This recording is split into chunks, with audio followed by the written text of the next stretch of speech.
I mean, given the small audience, I think we can keep it interactive as well, ask any questions. Looks like you have some OT experience. Anyone actually in OT currently, for OT security? You are? Okay, nice, nice. Well, first of all, I'm glad that there are 5 people that are interested in OT security, because this is not unusual. In general, wherever you go, I go to DEF CON, Black Hat, for every 90 plus people interested in IT or IT security, because it's a much bigger piece of the pie, if you will. OT is small, right? But it's important. In fact, I strongly recommend if you are IT savvy, but also are interested in critical infrastructure in general, or protecting the nation in other ways, right? OT is one way to do it. So, quick about me, Vivek Ponnada. I work for a company called Nozomi Networks. We're in this OT space. Personally, I have been an OT guy all my life, so if you have any questions, in general, like the other gentleman was asking, how to get into OT, I'm happy to maybe connect the dots for you that might not be as obvious. And I've been on the block for quite some time. I've presented at many conferences, including DEF CON and the ICS Village, another big ICS conference called S4 in Miami and in Atlanta. So when I saw the badge with the soldering, I remember my technical school from like late 90s. So I've been around the block for a little while, even though my soldering days are a little bit further away from me now. So why is OT security stuck? This is interesting because in general, if there's a problem, we go fix it, right? Especially if it's an obvious one. But in our world, it's not so the case. So first of all, this is a lot of words, but enterprise risk is not just technical, right? So all of us, even though you sometimes are not very sure if technology risk is all you care about, the reality is companies care about other things, right? They care about financial risk, legal risk. That's why they have other responsible people, CFO and the legal counsel. So they maintain a risk register, and in general, they manage risk, right? Those of you that are more focused on IT would know that you don't always get what you want, right? That's pretty obvious, even more obvious for OT people. But the IT folks have known for a long time that risk calculation is more of an art, somewhat of a science, but more of an art. And there is a lot of statistical data available for IT stuff, right? To go look at this IBM or Verizon data breach reports, and you can say, hey, this is risk posed by these type of devices, these type of applications, and you can come up with some kind of mitigations. But OT historically has not been accounted for properly. What do I mean by that? So in the IT side, some things are very obvious, right? When you look at the first two where you clearly know that you're defending against something like a phishing campaign or someone trying to ransom you, and it's not easily covered by insurance or other ways to not do something about it, right? So that part is very obvious for IT people. Same thing with having to do something because you are trying to utilize technology to protect against malware, against phishing, against misconfiguration, against all kinds of insider threat, you name it. And it's a pretty well-established fact. You kind of have security controls considered and applied as you're making other decisions, right? Investment decisions about buying something or changing something in your factory. But OT, if you look at the bottom section, is not covered because, first of all, we've had a big problem, including like the gentleman was saying before about, hey, our stuff is isolated. Our stuff is not connected. So we're okay. We don't have to do much because we kind of isolate our stuff and we're operating independently of the IT stuff. The reality is that's not been the case for probably 20 years. So and here I can give you a little bit of history lessons. In the early 80s, we had the conversion of the old hydraulic and pneumatic systems to digital. Before that, we had electronic stuff, but mostly relays. But in the 80s, things started becoming computer-based, and the industry developed some unique protocols that they needed because publicly available stuff was not good enough for their application, right? So if you think about your cars, might be a good example. Think about the evolution of cars and the technology in the cars, right? The interface, the embedded system that's in the car for engine control. Similar to that in the critical infrastructure space, there was a lot of technology that was developed, and people did not feel comfortable using Unix or other operating systems in the 80s and 90s. So eventually, long story short, now the base systems, the embedded systems, the controllers, they still use some form of Linux or RISC-based architecture, but the operator interface, the workstations, they're all Windows. That's been the case for 25 plus years. So what ended up happening was lots of these systems ended up being connected to other IT systems, whether knowingly or unknowingly. Knowingly sometimes because the engineer needs, drawings and other data that's on their computer in the office, and they need to also copy stuff from the plant floor, right? So especially in a manufacturing environment, that gap never really existed. There were a lot of things that were just talking to both sides, right? And how many of you remember a couple of years ago the Colonial Pipeline incident? Yeah, in Colonial, and this is a big critical infrastructure organization, they had isolation, segmentation. However, if you remember the news at the time, they said, we shut down the operations to be on the safe side. Our billing systems got affected. We didn't know how to bill our customers for the product we were delivering, so there was no point, right? So they, one, on safety reasons, shut down so that ransomware cannot be infecting the OT systems, and second, they couldn't bill people anyway, so might as well just shut down the operations, right? So all that means is a lot of reasons why OT systems are connected to the IT side of the house, and IT is typically connected to the cloud. So there's a whole different Purdue model conversation about separating certain components in certain buckets so you can then put appropriate controls. But long story short, if you ever hear that OT is isolated, you just have to chuckle, because that's not been the case for a long, long time. If there's any questions, yeah, please feel free to ask. The second is, you have shadow IT, and you all know that, right? And the problem in OT is we have a lot of shadow OT, and we don't even know what that is. Oftentimes you do a site walk, you walk around, and you start pointing fingers at what's that, what's that? You have no idea. People connected something somewhere. There's a drive here, there's a controller there, there's a blinking something else there, and you have no idea what they are, and they're relevant to the operation or not, because someone somewhere started something temporary and now it's a permanent thing, right? And then the other big problem, and this is something that you all would know, in that we have thousands of systems with so many vulnerabilities. They've been obsoleted by the manufacturer 10 years ago, 15 years ago. It's still in place. It's doing what it's supposed to do, so nobody's touching it, but it's vulnerable, right? But because there are thousands of vulnerabilities, how do you even start thinking about patching? Like if you're an IT guy and you know for a fact on the IT side, if you find a vulnerable system, you either upgrade it, update the patch, or replace it with something that's supported. Like those are simple things that you do, right?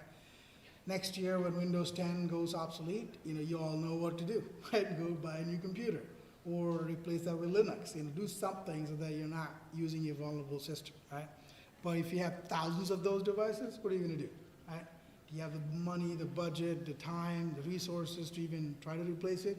And sometimes that's actually going to happen, where, like, let's say Colonial happens and you work for a different pipeline company.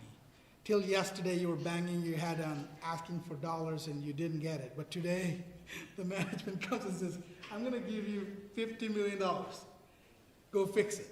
Well, you can't fix it. There's nothing that you can instantly do, not in 2 months, not in 3 months. That's what actually happened when the TSA directives came out right after the Colonial Pipeline incident. They said, do these 50 things, and you got time till November to do it. People are like, yeah, not just till November. We can never have these things, right? So that's why they pushed back in the industry, and eventually TSA changed their directives to, more of a risk-based approach and, gave people a little bit more control on what they could do in a phased manner. And the last one is, this is really interesting. In fact, if you're playing bingo in any OT security conversation, you hear the name Stuxnet. So every time people do that, if you're a traditional OT guy, you groan and you say, no, you didn't say that again.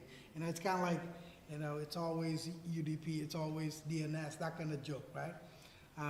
But if you think about it, there has not been a focused OT attack in the history of the United States, right? I'm choosing my words very carefully there because we've had some OT specific attacks, so we can count them on two hands. So right from Stuxnet to Black Energy in Ukraine, to Triton in Saudi Arabia, to most recently what was discovered, which was called Pipe Dream, which is a toolkit. Every time you hear people talk about OT attacks, it's usually been some kind of ransomware on public-facing interface, or some kind of, like if you watch on Shodan or something, a controller happens to be on the internet and somebody just messed with it, right? So it's not really OT specific. Like a lot of OT attacks that we've been planning for or thinking about have not materialized. So what then happens is people are more and more complacent, right? Like if you haven't seen a dedicated attack, of most of the attacks are happening from IT, you're like, yeah, I'm gonna go protect my IT systems. Why do I care about OT, right? Seems like nobody is chasing them, right? The reality though is that OT is a lot more vulnerable. It's kind of like a lot more problematic, but because that's not the easiest to get to. Right? So most IT systems are a lot easier to get to because they're directly connected to the internet, and once it's vulnerable, once you have a foothold, living off the land or expanding, lateral movement, a lot more easier. But once we start tightening those defenses, once we have coverage of more IT systems against attacks, what's the attacker going to do? Right? They're like, okay, now I'm going to go after one further layer. That's where we are in OT. So, if you wanted to do something about it, let's say you did get that $50 million and you want to do something about it, it ain't easy to start in OT security, right? So start up with, let's say, a basic risk assessment. You got to do lots of site walks. There's no asset inventory. You have no idea what systems there are in the first place, what's important, what's critical, what's required for the operations. Sometimes it's documented in like a spreadsheet. Other times you got to make a lot of interviews and ask a whole bunch of people. And so it takes time, right? And then let's think about this. This is a very uniquely OT thing. So let's take a computer that I'm using for my business purposes. And if it's got some problems, if it's vulnerable, if it's got some Chrome issues or whatever, right? What's the impact gonna be if someone takes over the computer? I can't work, right? But I can shut down the computer, go to some other computer, probably log in with the same credentials. I'm probably good to go, right? Because if my computer is infected, my productivity is not 100% hampered because I can replace it with something else and maybe go do something here. However, the impact in OT could be much higher, right? So if whatever system is vulnerable is shut down, that could mean there's a safety impact on the operation, right? It could be some equipment that should close or open or vent or do something is now unable to function, and that could cause problems, right? It could be a flare meter that's now stuck, and so maybe cannot ignite something, right? So there could be all kinds of issues in safety. So oftentimes though, the mitigation, like in this case of a computer, replacing the computer could be, let's say $2,000, right? In the OT space, you can't just replace that, but you can mitigate the impact, right? So let's say you have the primary ignition control problem because of some kind of hack. If your backup is manual, right? Maybe there's a push button there that actually opens a valve or does something to continue the process. That could be cheaper, right? Instead of trying to replace the whole system or trying to find an alternate system. So oftentimes in OT, we also focus on impact as opposed to just the vulnerability in the risk equation. And then people, like there are no people that are capable of both IT and OT knowledge, right? Very few. That's why I highly recommend anyone with, IT networking knowledge to consider OT, because we have far fewer people than we need in the OT space that understand both, some form of networking and, what's important to the OT world. And then threat intelligence. This is interesting. So if you all haven't subscribed to the CISA newsletters, if you do, then you'll see that, they put out a lot of content. Most recently for power plants, they said, Volt Typhoon. This is from People's Republic of China. They're focusing on national, infrastructure, and they're in our national grid, so be aware. So that goes out to all the utilities and power companies, right? But that changes, every year, every other year. You might have a completely different nation state or APT focus. So you got to be a lot more nimble, which you can be in OT because you are stuck with what you have, right, in terms of systems. And then the last one, improving resilience. The risk is evolving, like I mentioned. The tabletop exercises or incident response preparation historically has not been done. I live in Houston, and there's so many oil and gas companies out there. Every one of them has, a 5-star rating in safety, and they got, an incident response plan for hurricanes. They have a great plan for earthquakes. They have all kinds of planning for man-made or, some kind of natural disasters, but very few would have something for cyber, right? So what if a deliberate attack happened? And then lastly, board and leadership.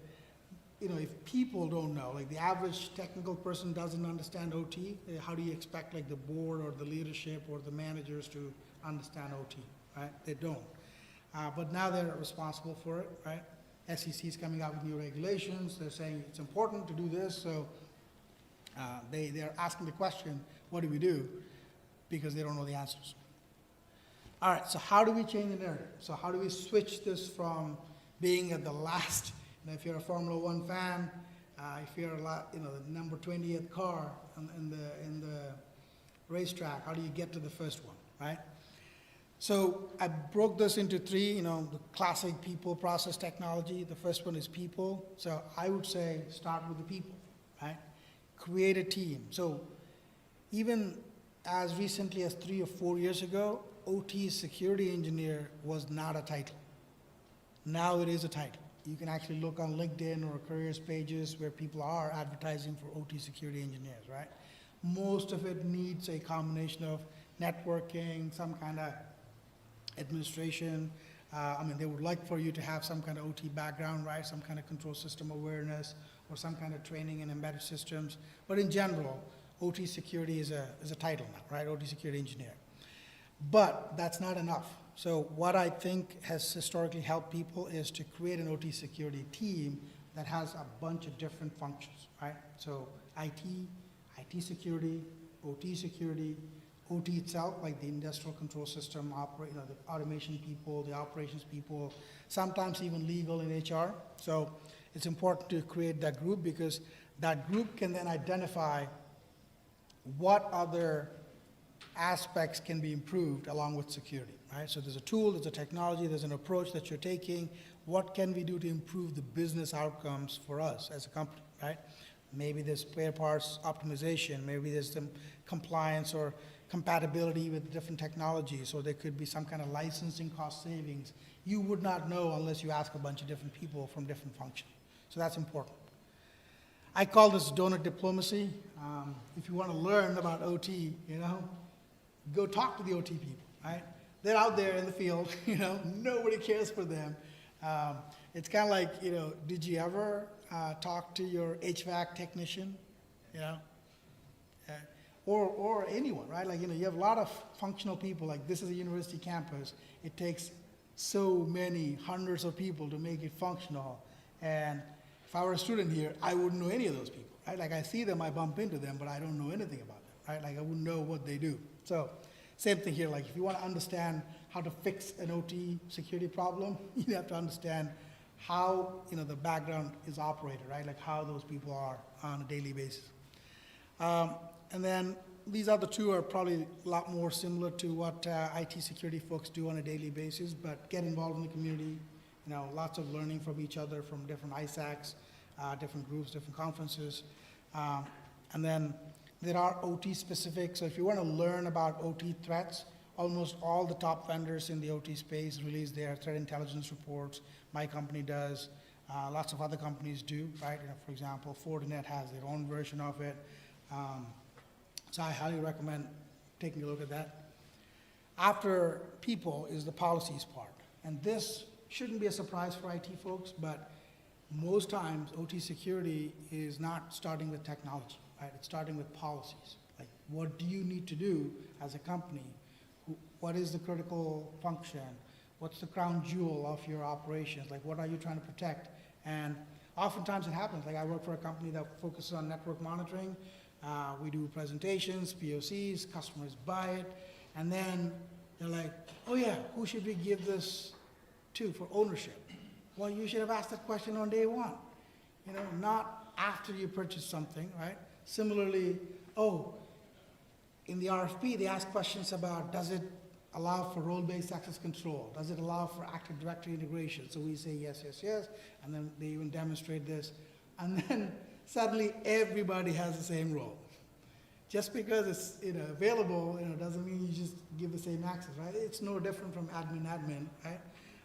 But that's what happens most times. So my recommendation always is, get the policies identified first as to who has to have control, who needs to have what kind of rights. And then, of course, the next step of the process, right? Asset discovery. Like I mentioned before, there is no asset inventory, there is no identification of vulnerability, so you have to do all those things. It takes time. There are tools available. I work for a company that does that. However, these are all projects. If anyone says, I got you the money, do something, it'll still take maybe a year or 2 years to get to where you need to be, right? So these are all projects, not just tasks. My recommendation is to have, quick wins before you dig deep. So anytime somebody says, hey, what do we have to do? You don't come up with this grandiose plan of, this is what I'm going to do across my 50 factories or 100 locations. You start with one, right? You say, hey, I'm going to test this here. I'm going to make sure this works. Make sure all the access and roles and identifying who needs to get the alerts and what the actual impact is. All that is identified and documented, and then proceed to the next, and then scale it up. Secure remote access. It's interesting. How many of you have to think about secure remote access from your computers? Probably nobody, right? You just log into a cloud service, you're good to go. Maybe you use a VPN, right? In IT, of course, you got your company configured computer that's got VPN already built in, you're good to go. But in the OT space, a simple VPN solution doesn't really work. We had a lot more requirements about replaying certain things, what actually happened, some logging requirements. So there are purpose-built OT tools for secure remote access. And then limited outage time to accomplish tasks. This is so important. Someone mentioned power plants. So water, wastewater, utilities, they have a lot more opportunities for shutdown and downtime, right? So you could shut down a daemon section because the rest of the process still continues for a while, right? Or you can shut down the whole plant because you stored water in a big tank for a couple of days. So in those 2 days, you can fix your process and get it back going, right? So not all continuous process needs to be considered so critical that you cannot take outages. But if you're a power plant in the summer, you're not going down, right? Unless you got documented approvals and you don't want to make money, you will not shut down your power plant in the summer, especially in Texas. All right, and then the last one, focus on technology as a business enabler. So to switch this to pole position, we all would think technology makes a big difference, and it does.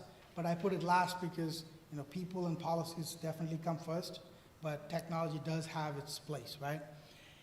Machine learning. So you all have now heard of AI in the past couple of years so much that anytime somebody says AI, you're thinking generative AI. But in the industrial space, we've been using machine learning and AI for a long, long time, like literally decades. Because, think about a oil and gas company doing 2D, 3D seismic modeling, right? They got so much data, like petabytes of data that they need to ream through. So they've been doing machine learning for modeling and baselining and identifying patterns, identifying where to dig and where to drill. This has been around for a long time, folks. So at least in this regard, OT has been probably leading in the pack for a long time, because a lot of times the pattern recognition is well established, right? It's not too random. So the traditional machine learning models are always good with pattern recognition, right? Whereas in the IT realm, it's not easy, right? If you want to do pattern recognition on emails, and that's why we still have spam, right? How much does Gmail invest in spam protection? We still have so much spam because pattern recognition is not that easy. But in OT, it's documented, it's repeatable, so there's a lot more there. And then process variable anomaly detection. This is interesting. So it's something that our company does, and I've seen this done well by some other folks as well.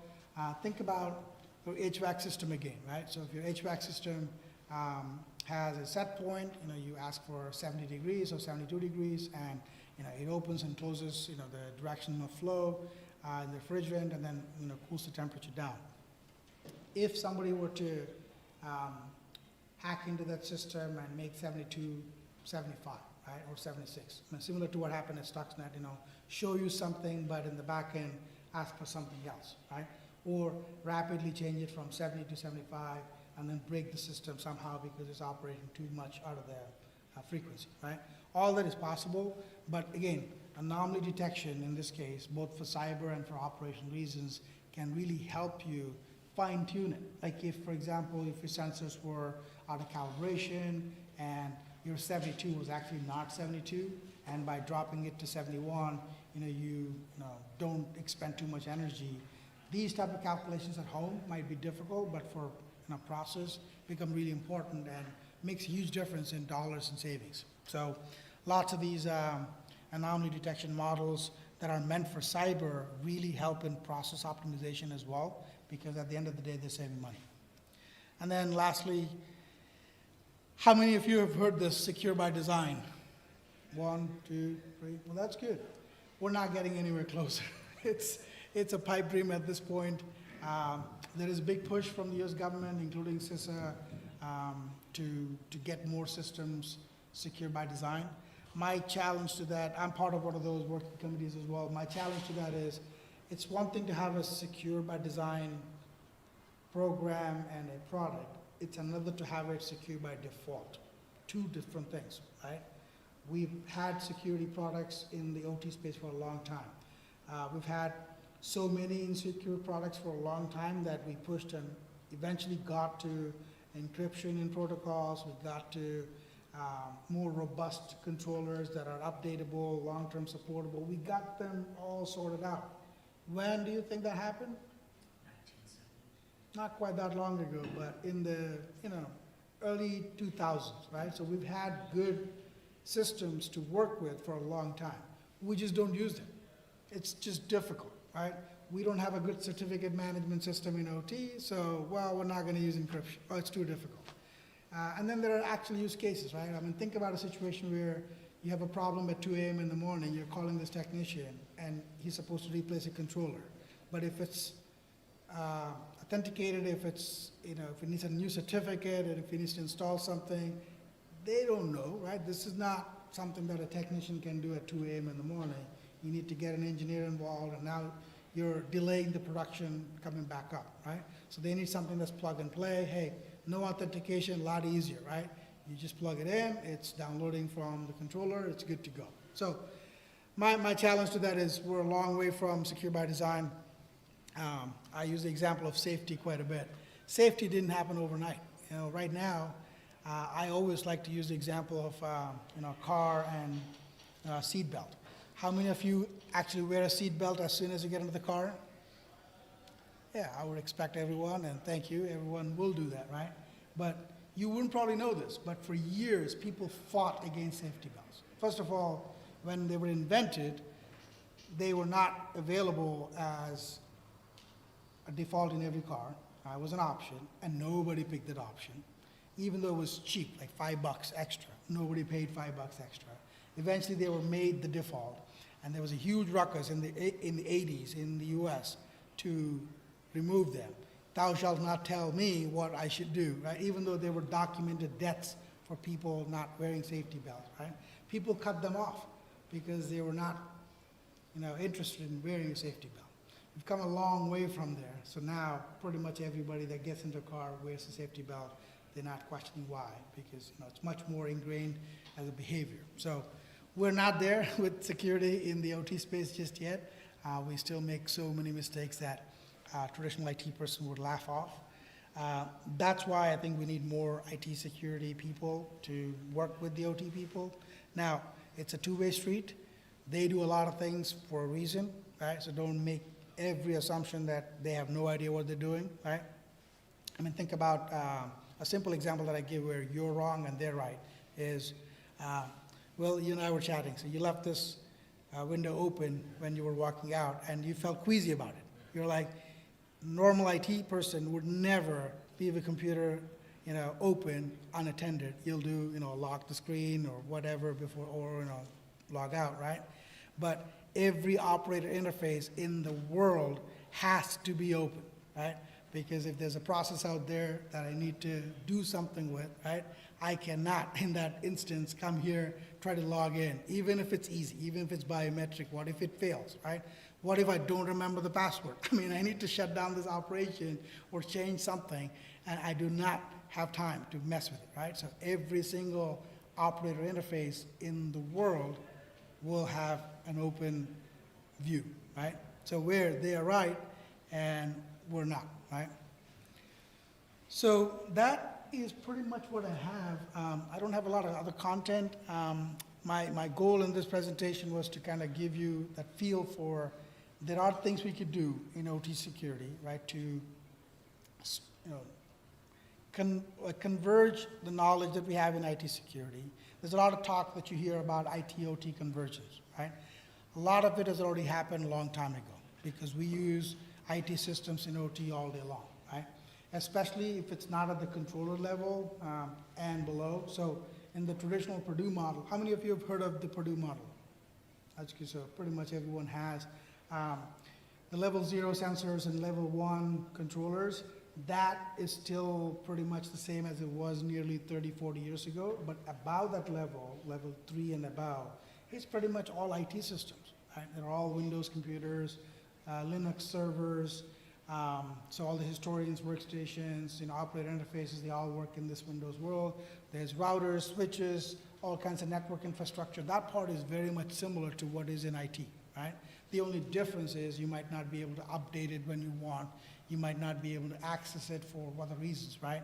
And you might have to focus on certain segmentation projects. So how do you approach security might be different, but the actual tools are very similar, right, from level 3 and above, or even level 2 and above.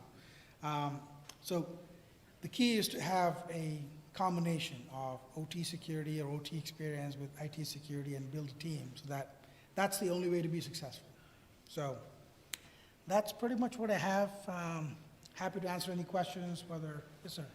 What about potential supply chain attacks on OT? Like you're working on all these solutions to protect your own OT. What about upcoming, what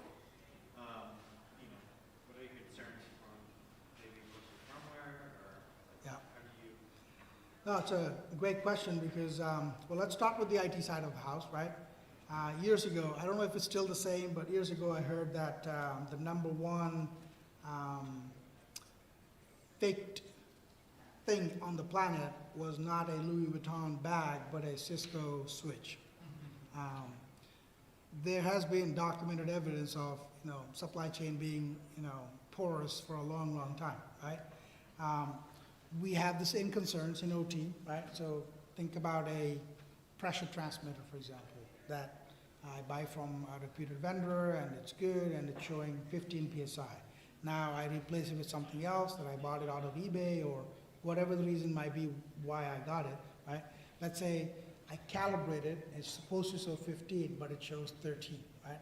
Now suddenly my whole process is destroyed because it's wrong, right? That's on the hardware side. So we have other, like firmware.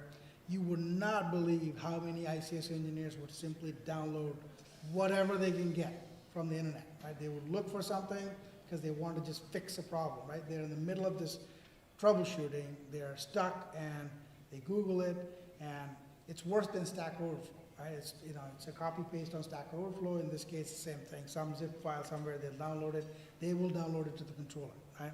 I work on a parallel project, community project called the Top 20 Secure PLC Coding Practices. We have one of those requirements there to say, please, you know, have a backup baseline for what the firmware should be, and then do a, you know, at the very least, do some kind of integrity check, right, in a SHA, whatnot, right, in general. But the bottom line is, we have the same concerns.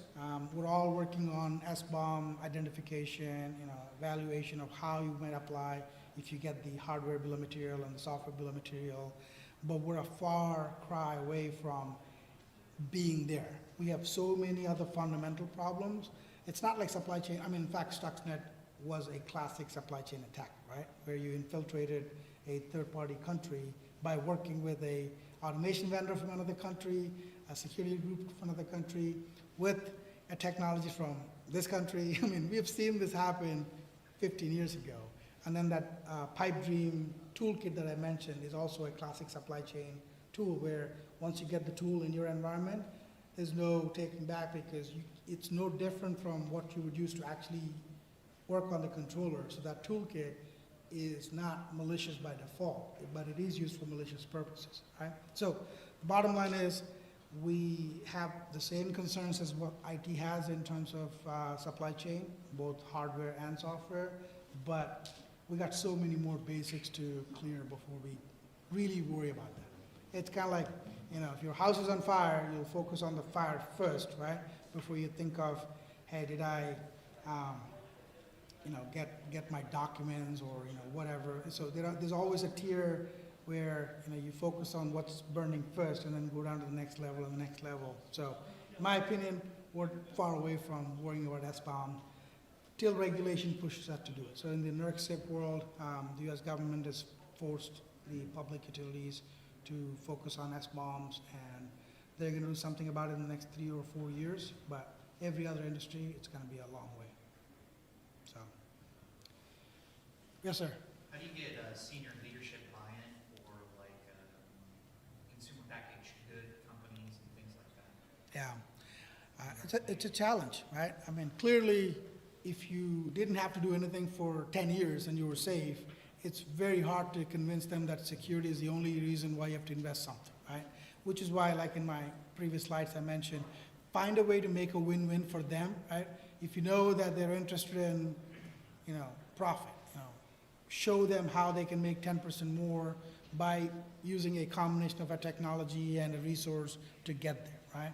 Or if you know that they're doing some cost cutting and they're replacing X with Y, see if that Y is a more secure product, right? Somehow make it a joint win.